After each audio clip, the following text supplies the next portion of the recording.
жеңіске жетем деп ойлаймын. Қызылордаға сәлем.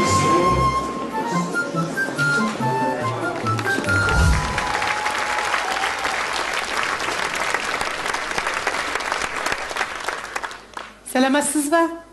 Аты жөніңіз? Гүлнар Тельманқызы, Сырелі жырынан келген. Өнеріңіз? Өнерім әншілерге пародия жасаймын, және кинодан үзінді көрсетемін. Өзіңіз кино боласыз ба? Солай деп ойлаймын. Ой, бұрмай. Онда бізге қызық болайын деп тұр ау. Кинодан үзінді. Мен Сапардың әйелімін. Әйелінен айырушылардың бәрі осы үйге келіп қонушымен. Күйеуімді шақырып жіберіңізші. Әй, балам, мында балдар ұйықтап жатыр ғой. Әй, Сапар шақырып жатыр. Еттеген өзің кеттім. Ажырасам деген өзің. Енді не керек саған, шық үйден. Ендеше мен іздемей-ақ қой. Мамама кетем. Деп ажырасып кетеді екен.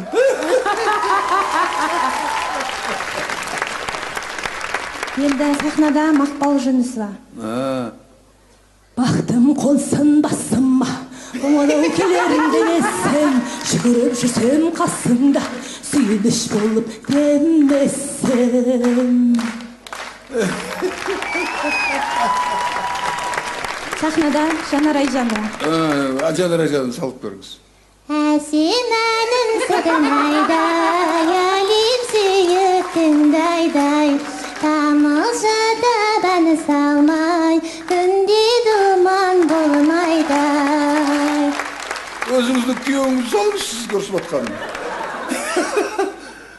Қартайғанша әртіс болам деп, болды қоятын уақытың болды ғой, бармайсың.